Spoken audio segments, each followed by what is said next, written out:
2024 году ПРООН содействовало Министерству юстиции в открытии дополнительных 7 офисов бесплатной юридической помощи. Теперь еще больше людей, особенно из уязвимых групп, могут получить квалифицированную помощь. На сегодняшний день по всей стране функционирует 43 офиса бесплатной юридической помощи. 24 из них были открыты при поддержке ПРООН.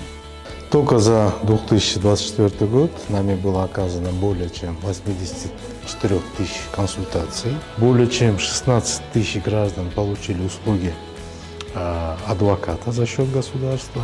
Эта цифра с каждым годом у нас растет. Это говорит о том, что люди доверяют нашей службе, люди нуждаются в этой помощи и все чаще обращаются к нам. И здесь немаловажную роль играют, конечно, наши доноры, это в лице проекта ПРООН «Доступ к правосудию», который на протяжении многих лет нам оказала институциональную поддержку в становлении этой системы, экспертную поддержку, также поддержку в создании районных центров бесплатной юридической помощи. Проект содействует как обеспечению устойчивого доступа к правосудию в системе гарантированной государством юридической помощи, так и расширению инклюзивного доступа к консультативной и квалифицированной юридической помощи. Совместно с Институтом омбудсмена был проведен мониторинг доступности судебных и правоохранительных органов для лиц с инвалидностью в нескольких районах страны. Это когда наш эксперт, приглашенный, ездил вместе с нашими сотрудниками по 3 районам они проехали, это и Сокотинский, Сокулукский, Ленинский,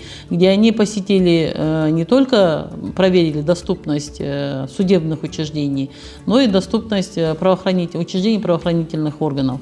То есть тот же РОВД, получалось, что ни в одном из них практически нет санузлов специальных, нету пандусов. Если пандусы есть, то они очень такие крутые, с большим наклоном. Оскар Туртугулов – один из ведущих экспертов в области мониторинга, системно освещающий проблемы, с которыми сталкиваются люди с инвалидностью.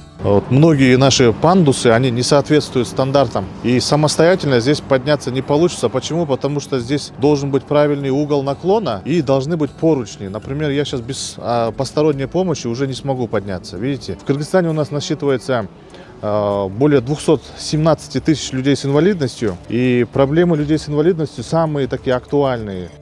По результатам мониторинга омбудсмен дал судам и правоохранительным органам конкретные рекомендации по улучшению доступности. Проверить здания судов, выявить, что мешает людям с инвалидностью свободно попадать в суды. Проблемные пандусы, узкие двери, отсутствие поручней, недоступные туалеты, недостаток тактильных указателей и устранить эти барьеры. Совместно с людьми с инвалидностью создать четкий план, как обеспечить их равный доступ к правосудию, сделать судебную и правовую информацию доступной для всех, вводить аудиоформаты, шрифт Брайля, визуальные подсказки, адаптировать сайты судов для незрячих и слабослышащих людей. Ключевые результаты проекта «Доступ к правосудию» за 2024 год. 83 795 консультаций, 16 092 квалифицированной юридической помощи, ремонт и оснащение 7 офисов СЮП в 2024 году, 11 617 обращений в общественную приемную МТСОМ, снижен налог, упрощены квоты на трудоустройство для лиц с инвалидностью, принято 5 нормативных актов,